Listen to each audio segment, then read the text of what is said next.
Bismillah, alhamdulillah, salatu salam, rasulullah, sallallahu alayhi wa sallam. Assalamu alaikum wa rahmatullahi wa barakatuh. My name is Tariq Khalid.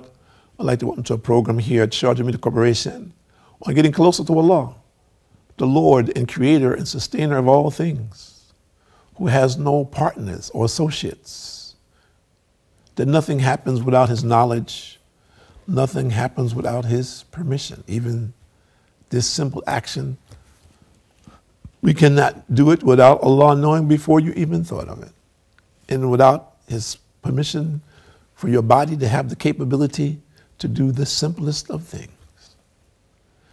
And that it's for the benefit of those who understand that and believe in it. And those that don't, we hope by Allah's mercy that we can communicate with you, and that eventually at some point in time in your life, you will come to that reality. So let's talk a little bit about what Allah has promised the believers. In Abu Hurairah, reported the Prophet ﷺ said, 7 are the persons whom Allah will give shade of His throne on the day of judgment, when there will be no shade other than this: a just ruler, a youth who grew up worshiping Allah, a man whose heart is attached to the masjid, 2 persons who love and meet each other and depart from each other for the sake of Allah, a man whom an extremely beautiful woman seduces for illicit relations, but he rejects this offer by saying, I fear Allah, a man who gives in charity and conceals to such an extent that his left hand does not know what his right hand is doing or giving, and a person who remembers Allah in solitude, and his eyes well up, meaning he cries. When he is worshiping Allah, there's no one around to see him. And let's start with that person. That person who is so engrossed with the love of Allah subhanahu wa ta'ala that when he is praying out of respect and understanding that which Allah has given him, the opportunity. And it's difficult to explain this. I'll try. I was in India, and I'll use this as an example. And I remember I was coming down one street, and I saw the traffic divert.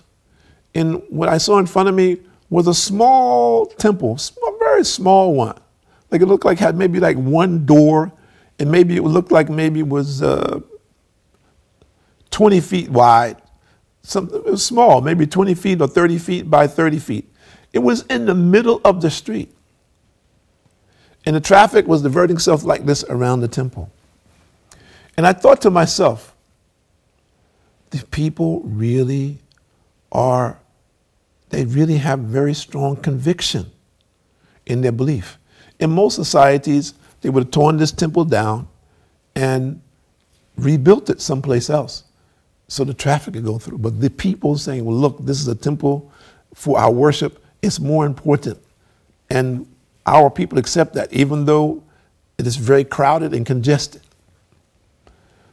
And I began to think about this as the people are very committed to their belief system. How do we adjust that belief? What is the condition of that belief? What and who are we worshiping? So when I at that particular time thought how thankful I should be to Allah that I'm not worshiping something other than Him. And do I have this same level of conviction of my belief system? And some people say, well, this is backwards, brother. Your thinking this is a modern society. It's very easy. You tear this place down and build another one beside it or somewhere in the neighborhood. And you can build a bigger one and a better one. I'm not challenging that. I'm challenging the internal belief. What is the level of our belief, and what is the condition of our relationship with our Lord, and how thankful we should be that we have the correct belief, that we could be deviating in many different ways. And people today are doing that. And it's very interesting and awful, personally painful for me to see many people who, by modern standards, who are very highly educated, but on the other side, they're extremely ignorant in their relationship with understanding who is their Lord and how misguided they are. But also for me personally, again, is a huge challenge, is how to bridge this gap, how to communicate to the people out there in such a fashion that Allah opens their hearts that they will see the light of guidance. And that is a challenge for us, isn't it? And this is something that is beyond our human capability. It is something that only Allah can do. And this is not an excuse. I mean, we should make the effort in the best way that we can. But we have to ask Allah to purify that intention and to use it as a means and method to guide the people. So if we look at these people who are under the shade of the throne of Allah on the day of judgment, when there will be no shade and the sun will be low, and some people will be drowning in their own sweat out of fear because of the sins that they have committed in this world. And this is a picture that we cannot really visualize. We can attempt to, but the reality is not there. And the reality only comes from our faith. And that faith comes from making effort in our belief system. And then the young person, and today, subhanAllah, it is obvious the assault by Satan on our youth. And in many instances, we see a horrid result of that assault. And we as adults have become weak. Yes, I accept this. We have become weak in the sense of saying no to our children. We have become extremely liberal in allowing our children to participate and engage in many things which not very long ago were not acceptable in societies, and societies which were considered, number one, those who feared God or attempted to obey God, or people who considered themselves righteous or religious society, or just a successful society. That some of the things which are being done openly today, and not just openly, but flagrantly being done by our young people with the knowledge of their parents, and in many instances along with their parents. And as a result of this, we can see clearly the dissection of the social fiber of our societies. There are people who say, well, I disagree with you, brother. This is progress. I says, well, if you call this progress, then shame on me. Then I guess I'm a caveman. I need to fall back on the past because I don't see this as progress. Much of what we're seeing today and how rapidly our young people are leaving the belief in Allah, the lawlessness that is being promoted in modern day society, the open slander, murder, and all the vices, and I don't want to go into this in the vices that have become commonplace, which historically, we can say these things happen historically.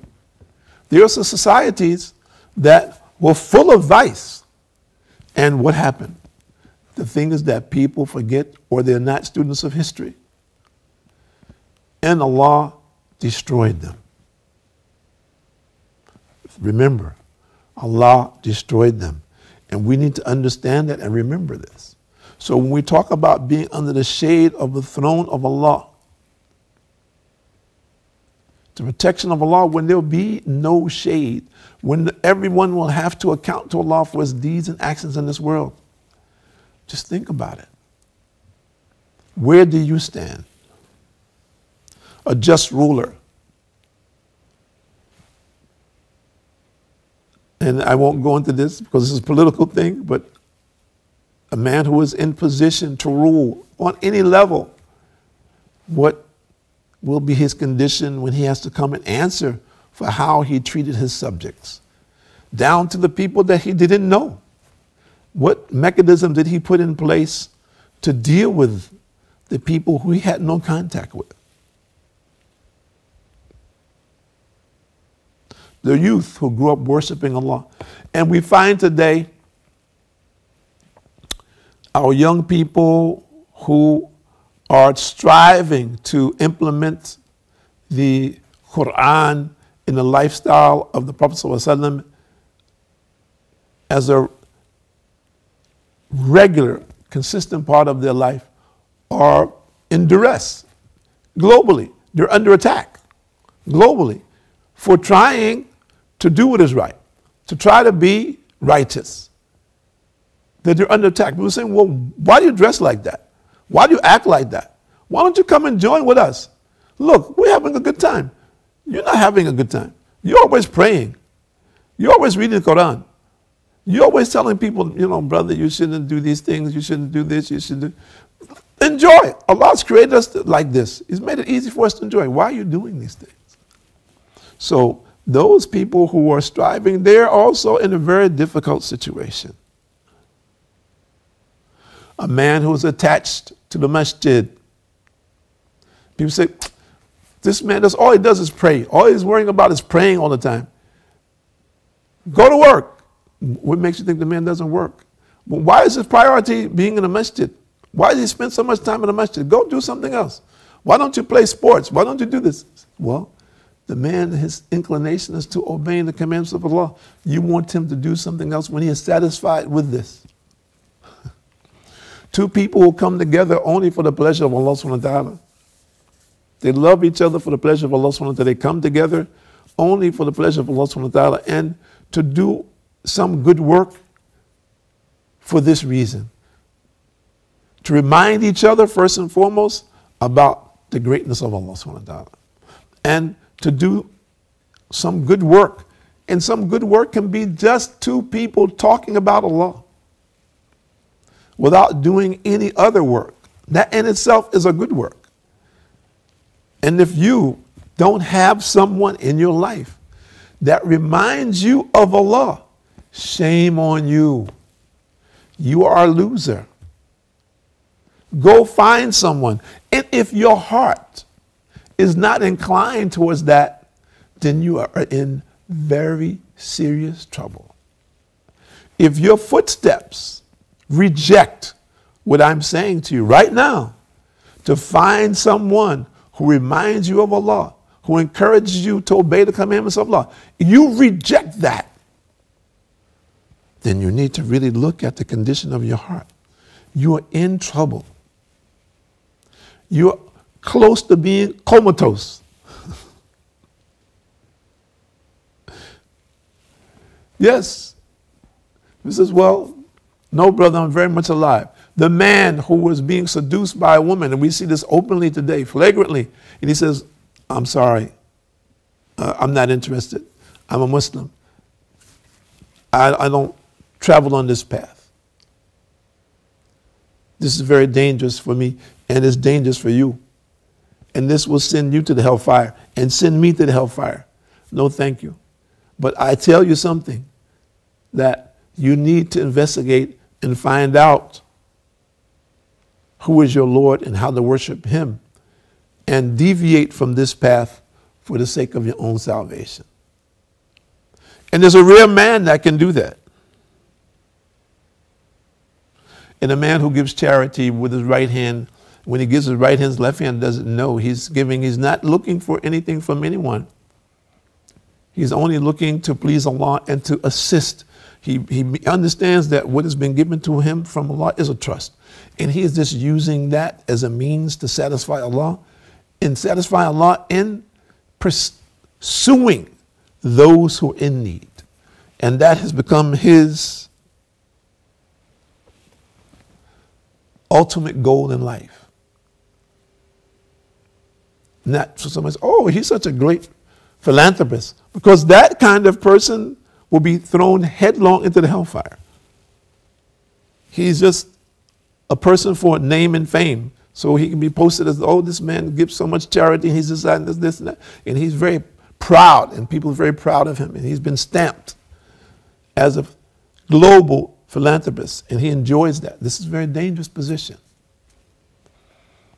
So we seek to please Allah subhanahu wa ta'ala in secret as much as possible. Our aim is not to satisfy the people in terms of what satisfies them, but to satisfy the people in the way that Allah is pleased with. We're not looking for fame or fortune. We're looking for the ultimate success that can only come from Allah. And that these vehicles that we're using, these instruments, are just that. They're just instruments to convey the message to the best of our limited capability to whomever it is that we can reach. No more. Simple. And we ask Allah to use us and to use whatever it is that we are entrusted with in the proper manner, that the desired end is reached and that people are exposed to the truth and they're given chances and opportunities to expand their life and get closer to their Lord. My name is Tariq Khalid. I'd like to thank him for joining us here at Sharjah Media Corporation on getting closer to Allah, and we hope by Allah's permission that this is being achieved and Allah opens your hearts for those who are not in Islam and brings you to Islam, and those who are in Islam bringing you closer to Allah, and encourage and support you in striving to obey the commandments of Allah subhanahu wa ta'ala, so that we may all gain the benefit of what He has promised the believers, the paradise. Assalamu alaikum wa rahmatullahi wa barakatuh.